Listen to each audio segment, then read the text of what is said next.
Keterangan dari Fujika Sena Octavia, mantan Ketua BEM Universitas 17 Agustus Surabaya yang jadi istri simpanan tersangka koruptor dana hibah almarhum Kusnadi. Kusnadi ini sebagai apa ini? Saya istri. Bapak itu selalu mengajak saya kemanapun Bapak pergi. Saya adalah presiden BEM. Ketika ada acara kampus tertentu, saya diberi kontak untuk mengundang, salah satunya adalah Pak Kusnadi selaku Wakil Ketua DPRD Provinsi Jawa Timur. Ternyata Fujika mendapat rumah megah senilai 10 miliar rupiah serta 2 mobil mewah dari mendiang Kusnadi. Saya diminta untuk mencari rumah di Surabaya. Nilai rumah itu 10 miliar 999 juta. Lebihnya itu berupa tanah, belum bangunan, senilai kurang lebih hampir 3M. Disita oleh negara. Disita. Dibelikan Bapak sebagai kado ulang tahun Mercedes-Benz 2,1 miliar. Ada di 2022 Rubicon Jeep 1,8. Fujika bergelimang mewah dan senyuman sampai akhirnya skandal korupsi terkuak. Pasokan uang dari Kusnadi mampet, apalagi Kusnadi dijebloskan ke tahanan. Fujika tak lagi bisa meneruskan cicilan, tawaria dan senyuman berganti menjadi tangisan.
Baik, berlima bersumpah sesuai agama Islam, ikuti kalimat yang saya pandu.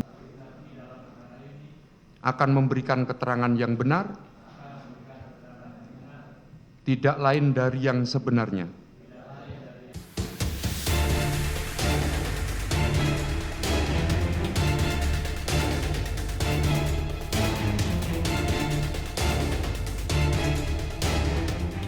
Perayaan Nyadran atau Petik Laut di Desa Balongdowo Candi, Sidoarjo, Jawa Timur diwarnai insiden tenggelamnya seperangkat sonhorek di Sungai Balongdowo.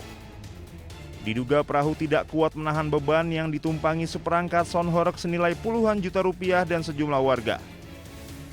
Sebelum tenggelam, salah satu perahu yang mengangkut perangkat sonhorek ini miring dan akhirnya membuat peralatan sonhorek jatuh ke sungai. Sejumlah warga yang berjoget di atas perahu dan sonhorek terjun ke sungai.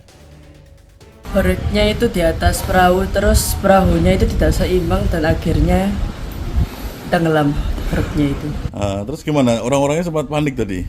Iya, sempat panik gara-gara joget-joget terus berpencar itu akhirnya tidak seimbang. Tidak ada korban jiwa dan luka dalam kejadian ini, namun kerugian akibat jatuhnya seluruh alat sonhorek ke sungai mencapai 75 juta rupiah. Dari Sidoarjo, Jawa Timur, Pramono Putra, iNews melaporkan.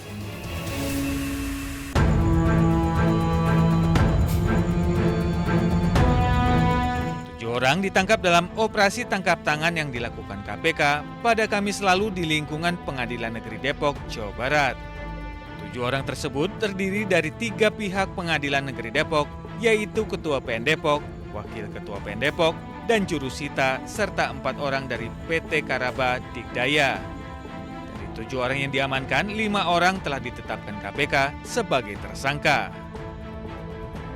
Perkara ini berawal dari putusan PN Depok tahun 2023 yang mengabulkan gugatan PT Karaba Digdaya atas sengketa lahan seluas 6.500 meter persegi di Kota Depok. Dalam proses eksekusi terjadi permintaan fee untuk mempercepat eksekusi lahan dengan nilai kesepakatan sebesar 850 juta rupiah.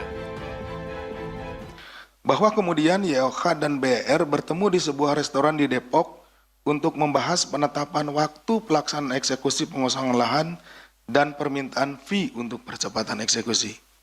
Nah, disitulah terlihat bahwa yang satu ingin percepatan, yang satu meminta kompensasi atas percepatan dari pelaksanaan eksekusi tersebut. Dari hasil pertemuan tersebut, BR menyampaikan kepada saudara TRI selaku Direktur Utama PT KD adanya permintaan fee yang dimaksud, gitu ya. Jadi tentunya untuk mengeluarkan uang sejumlah itu, uang yang besar ya bagi perusahaan, tentu harus sepengetahuan dari Direktur Utamanya. Namun demikian pihak PT KD melalui BR menyatakan keberatan atas besaran nilai 1 miliar. Jadi ada bargaining sini, ada tawar-menawar gitu ya. Dalam prosesnya BR dan YOH mencapai kesepakatan besaran fee untuk percepatan eksekusi 850 juta gitu ya. Para tersangka kini ditahan di rutan KPK selama 20 hari ke depan untuk jalani pemeriksaan lebih lanjut. Dari Jakarta, Jessica Winoto, Novan Kusuma, iNews melaporkan.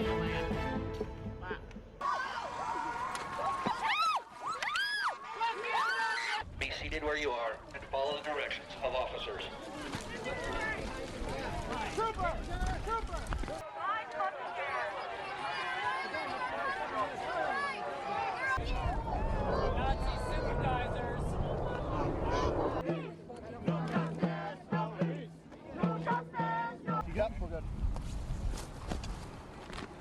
I'll hold on your side. 2, 3, perfect. There you go.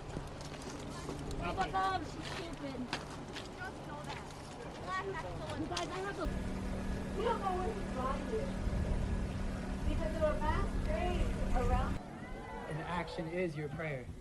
So I just want to say thank you, Wopila, to all of you that are here today.